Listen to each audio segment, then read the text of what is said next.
Tout d'abord, merci encore une fois à la filière de nous avoir accordé ce financement. J'ai pas beaucoup de résultats pour l'instant. On est au tout début de l'histoire, mais je vais vous présenter un peu ce qu'on compte faire. L'idée est d'essayer de développer un nouveau test pour évaluer l'état prothrombotique des patients néphrotiques. C'est que le syndrome néphrotique est une cause de thrombose artérielle et veineuse avec une physiopathologie assez complexe qui est en partie médiée par la fuite rénale d'inhibiteurs de la coagulation, notamment de l'antithrombine 3, mais aussi une augmentation de la synthèse hépatique de facteurs procoagulants, une situation d'activation plaquettaire particulière, des modifications hémodynamiques.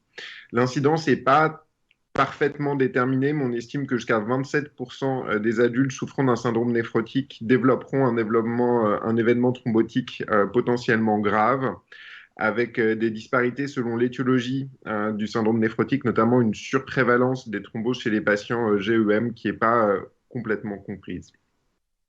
Actuellement, les recommandations sont donc de discuter une anticoagulation prophylactique avec des critères assez flous. Ici, c'est les CADIGO 2021 qui reposent en partie sur le terrain et sur la sévérité du syndrome néphrotique avec des seuils basés sur l'albuminémie.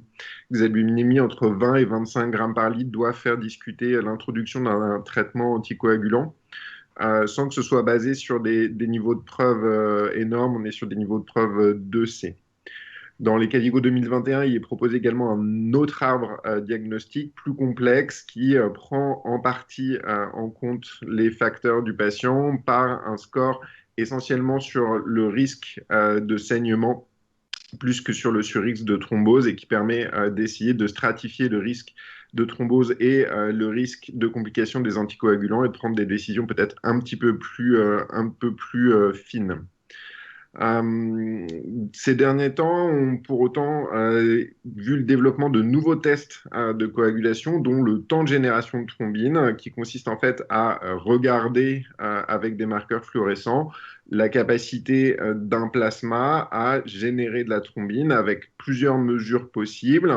Le temps de coagulation, le temps de latence, la vitesse de propagation qui correspond à la pente du pic, et puis le potentiel endogène de thrombine correspond à l'air sous la courbe du thrombogramme ici. Et en fait, c'est un test fonctionnel qui teste directement tous les équilibres de la coagulation qui permet de prendre des décisions plus personnalisées. Ce test a été utilisé chez l'animal dans des modèles de syndrome néphrotique et a montré une corrélation entre la gravité du syndrome néphrotique dans un modèle PAN et le potentiel endogène de thrombine. Chez l'homme, la même équipe a montré qu'il y avait également une corrélation entre le potentiel endogène de thrombine et les marqueurs de sévérité du syndrome néphrotique, que ce soit l'albuminémie, la protéinurie, la dyslipidémie ou, dans une moindre mesure, la fonction rénale dans des modèles unis et multivariés, et qui avait bien une corrélation qui n'existait que chez les patients néphrotiques. En cas de rémission, la corrélation se perd. Et donc, notre objectif est de suivre 75 patients en prospectif, de leur mesurer ces temps de génération de thrombine au diagnostic de syndrome néphrotique, à J8 d'un traitement anticoagulant, puisqu'on peut également évaluer l'efficacité d'un traitement anticoagulant sur ces paramètres. En tout cas, un traitement anticoagulant modifie ces paramètres. Puis à 2 mois et 6 mois, et de voir si on peut corréler les paramètres de ce test à la survenue d'un événement thromboembolique au cours du suivi. Ce sera aussi l'occasion de voir si on peut corréler ces paramètres à la sévérité du syndrome néphrotique, confirmer les résultats de l'équipe précédente et voir si ça peut nous aider à discuter des bonnes modalités d'anticoagulation des patients néphrotiques, puisque c'est encore un sujet en cours de discussion. Voilà, mes résultats, du coup, normalement, dans 2 ans.